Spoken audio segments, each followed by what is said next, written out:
कांदा उत्पादक शेतकऱ्यांसाठी पुन्हा एक महत्त्वाची बातमी घेऊन आलेलो आहे. व्हिडिओ शेवटपर्यंत पहा आणि शक्य झाला तर जास्तीत जास्त शेअर करा. भोंदू अशोक खरातचं प्रकरण सध्या महाराष्ट्रामध्ये वेगवेगळ्या पातळीवर गाजत आहेत. महिलांवर अत्याचार असो किंवा सावकारीच्या माध्यमातून शेतकऱ्यांची फसवणूक करून त्यांच्या करोडो रुपयांच्या जमिनी हडपणं हे असो, या संदर्भात अशोक खरात आणि त्याच्या साथीदारांची नावं घेतली जात आहेत. त्याच्यामध्ये सर्वात आधी ॲग्रो शिवारनं या खरातनं कांदा घोटाळ्यामध्ये पण कसा सहभाग घेतला आणि याच्या एफ-पी-ओंना गव्हर्नमेंटने कशा सवलती दिल्या, हा विषय 25 तारखेला मांडलेला होता. आता त्यानंतर अनेकांच्या प्रतिक्रिया आल्या, अनेकांनी ॲग्रो शिवारचं अभिनंदन केलं. मात्र काहींनी जे खरातशी संबंधित असतील त्यांना राग आला, तोही व्यक्त केला. ते काही सांगायची गरज नाही. आता या प्रकरणी एक मोठा ट्विस्ट आलेला आहे. शेतकरी संघटनेनं आणि स्वतंत्र भारत पक्षानं या संदर्भात पहिली तक्रार दाखल केली आहे अहिल्यानगरमध्ये. ही सर्व माहिती आपण बघणार आहोत. याच्यानंतर खरातचा पाय आणखी खोलात जाणार आणि कांदा उत्पादकांना या नाफेडच्या घोटाळ्यातनं न्याय मिळणार का, हे पाहणं उचित राहील. व्हिडिओ पुन्हा एकदा विनंती करतो, शेवटपर्यंत बघा. नमस्कार, ॲग्रो शिवारमध्ये आपल्या सर्वांचं स्वागत आहे. आज आहे 1 एप्रिल 2026 आणि जी महत्त्वाची बातमी होती ती अशी आहे की कांदा घोटाळ्याच्या प्रकरणी किंवा एफ-पी-ओ घोटाळा प्रकरणी अशोक खरात या भोंदू बाबा आणि त्याच्या कंपनीच्या विरोधात शेतकरी संघटना आणि स्वतंत्र भारत पक्ष यांनी अहिल्यानगरच्या श्रीरामपूरमध्ये तक्रार नोंदवलेली आहे आणि SITकडे गुन्हा दाखल करून घेण्याची विनंती केलेली आहे. स्वतंत्र भारत पक्षाचे जिल्हाध्यक्ष श्री निलेश शिवाजीराव शेडगे आणि त्यांच्या सहकाऱ्यांनी आज सकाळी श्रीरामपूरचे जे उपविभागीय अधिकारी आहेत त्यांना या संदर्भातली तक्रार दिलेली आहे.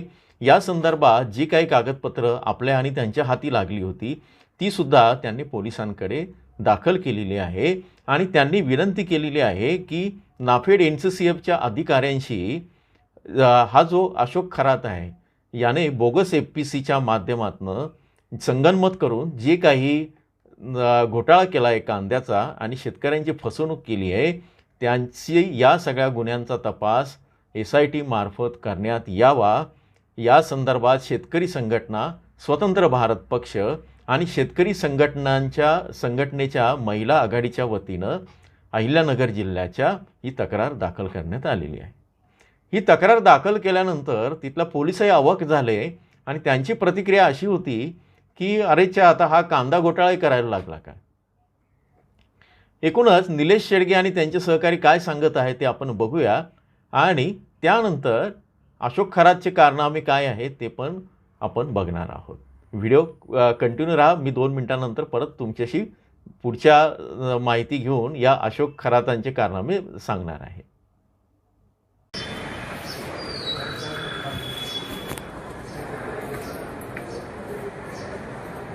आज शेतकरी संघटना स्वतंत्र भारत पक्ष अहिल्यानगर यांनी नाशिक येथील भोंदूबाबा अशोक खरात याने व्यंकटेश्वरा फार्मर प्रोड्युसर कंपनी आणि ईशान्येश्वर फार्मर प्रोड्युसर कंपनी या 2 फार्मर प्रोड्युसर कंपन्या स्थापन करून त्यामार्फत उपकंपन्यांना कॉन्ट्रॅक्ट देऊन कांदा खरेदीमध्ये नाफेड आणि NCCF या अधिकाऱ्यांना हाताशी धरून संगनमताने कांद्यामध्ये खूप मोठा घोटाळा केला आहे.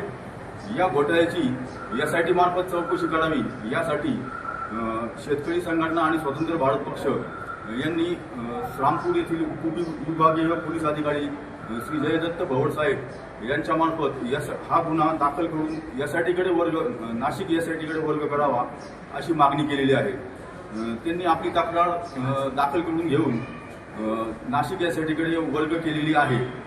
आता आम्हाला प्रतीक्षा आहे सरकार आणि SIT आम्हाला कांदा उत्पादक शेतकऱ्यांना न्याय देईल.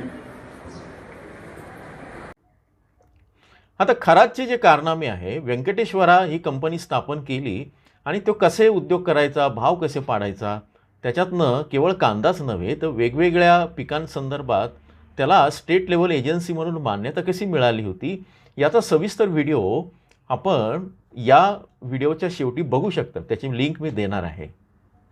25 तारखेला आपण तो केला आहे, तिथेही जाऊन आपला व्हिडिओ बघू शकता.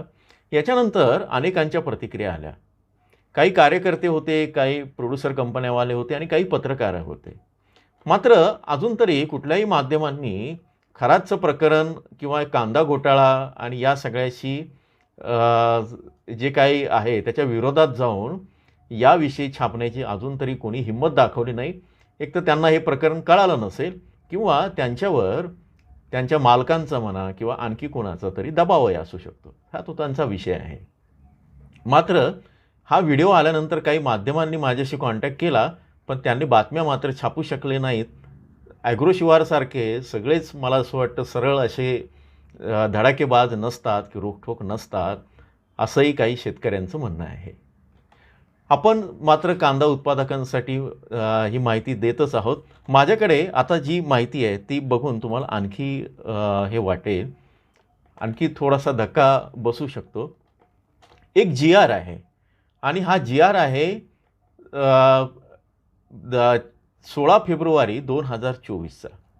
या GRमध्ये गव्हर्नमेंटने खरात ज्या कंपनीचा संचालक आहे अशोक खरात आणि त्याची पत्नी कल्पना अशोक खरात, त्या कंपनीला स्टेट लेवल एजन्सी म्हणून सोयाबीन असेल, मका असेल, आणखी तेलबिया वगैरे खरेदीसाठी मान्यता दिलेली आहे. आणि त्या GRचा एक भाग मी तुम्हाला वाचून दाखवतो आहे. तो GR आहे इथं, मी आता त्याचा व्हिडिओ टाकणार आहे. हंगाम 21-22 पासून नागपूर व अमरावती विभागातील हमीभाव खरेदीसाठी Vidarbha agriculture applied producer company limited, तदनंतर महाकिसान वृद्धी वगैरे वगैरे या ज्या कंपन्यांची नावं दिली आहेत, या संस्थेस स्टेट नोडल एजन्सी म्हणून नियुक्ती देताना सदर संस्थेस राज्यस्तरीय नोडल एजन्सी म्हणून नेमणूक देण्यात यावी. मात्र यापुढे इतर APO फेडरेशनला नेमण्यात येऊ नये या अटीच्या अधीन राहून मान्यता देण्यात आली आहे. तुम्ही हा GR बघू शकतात. मी परत एकदा वाचतो पुढे. सन 2023च्या हंगामापर्यंत राज्यात 8 नोडल संस्था कार्यरत होता. तदनंतर आता हा मुद्दा अतिशय महत्त्वाचा मी अंडरलाईन केला आहे, 23मध्ये माननीय मुख्यमंत्री तथा माननीय मंत्री पणन, तत्कालीन माननीय मंत्री पणन यांनी विशेष बाब म्हणून किमान आधारभूत योजनेअंतर्गत हमी भावाने खरेदी करता नाशिक जिल्ह्यातील 4 संस्थांना राज्यस्तरीय नोडल एजन्सी म्हणून मान्यता दिली आहे. आता त्यामध्ये नाव आहे पहिलं जे काही आहेत महाराष्ट्र राज्य सहकारी पणन महासंघ, तो आहेच. तर त्यातलं 9 नंबरचे नाव आहे श्री व्यंकटेश शेतकरी उत्पादक कंपनी लिमिटेड, नांदूर शिंगोटे, नाशिक. आता हे मान्यता कशा येतात आणि भोंदू बाबांचे लागेबांधे कुठपर्यंत हे तुम्हाला लक्षात यावं.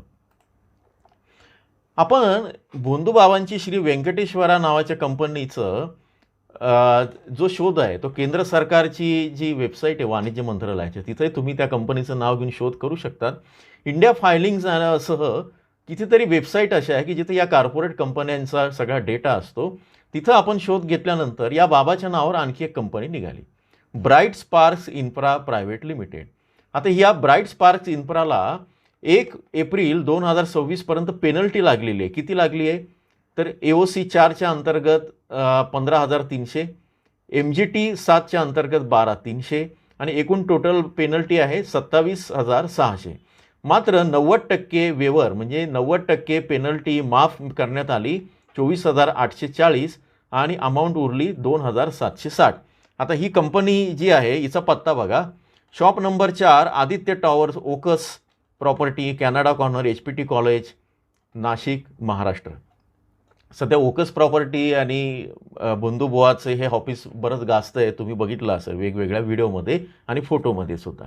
आता ही कंपनी जी स्थापन झाली त्याच्यामध्ये 4/6/24ला ही कंपनी स्थापन झाली.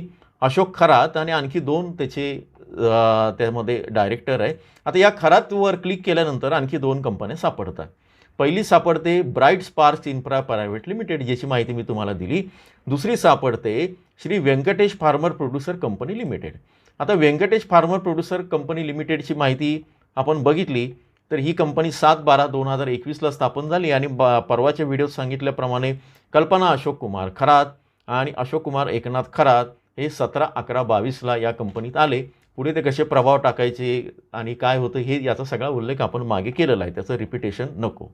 तर हा सगळा भाग आहे. आता आणखी एक गंमत आहे, याच्याने म्हणजे नाफेडच्या संचालकांनी एक आदेश काढला होता की ज्यांचं ऑडिट क्लिअर असेल आणि ज्यांच्या सगळ्या गोष्टी क्लिअर असतील अशाच कंपन्यांना आपण यापुढे कांदा खरेदीचं कंत्राट देणार आहोत. मात्र या सगळ्या याच्यामध्ये 3 वर्षांचं ऑडिट क्लिअर नाही, शेतकऱ्यांचे 7/12 उतारे जोडलेले नाही, अशा अनेक गोष्टी या संदर्भातल्या बातमीचं मी कात्रण इथं जोडलेलं आहे. ती बातमीमध्ये लिहिलेलं आहे की यांचं ऑडिट क्लिअर नाही, तरीसुद्धा अशा 3 कंपन्या होत्या ज्यांना कांदा खरेदीचं कॉन्ट्रॅक्ट दिलं NCCFनं. आणि यावर्षी आणि मागच्या वर्षी नाफेडमध्ये, यावर्षी NCCFच्या खरेदीमध्ये, कांदा खरेदीमध्ये व्यंकटेश्वराचं नाव दुसऱ्या क्रमांकाला, ती जाहिरात पण मी इथं जोडणार आहे, सगळ्या पेपरमध्ये आलेली आहे. आता कांदा घोटाळा कसा केला जातो, काय होतो, या संदर्भातले सगळ्या गोष्टी आपण मागे सांगितलेल्या आहे, वेगवेगळ्या वर्तमानपत्रांनी मांडलेल्या आहेत. मात्र सरकारी यंत्रणांचा वापर करून भोंदू अशोक खरातच्या कंपन्यांवर कशी मेहरबानी केली जाते आणि त्याच्या कंपनीला मग ते स्टेट लेवल एजन्सी असो किंवा त्याच्या जी काय ज्याचा ऑडिट चांगलं नाही आहे, ऑडिट ट्रॅक चांगला नाही आहे, 3 वर्षांच्या ऑडिटमध्ये त्याच्यामध्ये त्रुटी आल्या आहेत किंवा क्युरी आली आहे, अशा कंपनीला कंत्राट कसं दिलं जातं. आणि 7/12च्या जागी काय नुसतं 7/12 असं लिहिलं आहे, त्यानं 7/12चे नावं का नाही लिहिले, आणि याच्या अंतर्गत आणखी 7 ते 8 कंपन्या आहेत, त्यांचं काय, एका कार्यकर्त्यांनी ते मांडलेलं आहे, त्यांचं मी ते क्रॉप केलं आहे, पण बाकीची माहिती त्या कंपन्यांची ती पण इथं दिलेली आहे. या सगळ्यातनं हा घोटाळा कुठपर्यंत पोहोचला असेल. सध्या पोलीस वेगवेगळे संदर्भ शोधत आहेत, पण त्यांना क्ल्यू लागत नाही आहे.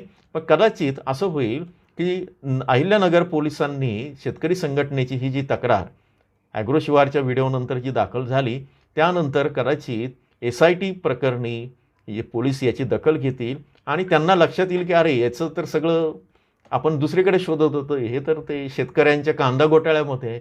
आणि यातनं फार मोठा कांदा घोटाळा, जसं विश्वासराव मोरेंनी, पिंपळगावचे जे प्रगतिशील शेतकरी आहे, ज्यांनी हायकोर्टामध्ये तक्रार दाखल केलेली आहे आणि ती केस चालू येते, याचिका, नाफेड आणि NCCFचा कांदा घोटाळा, ते आणि हे एकत्र झालं तर फार मोठा घोटाळा बाहेर येण्याची शक्यता आहे.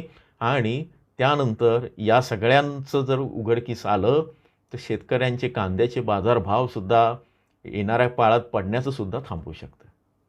तुम्हाला काय वाटतं मला जरूर कळवा. जोडून राहा. धन्यवाद.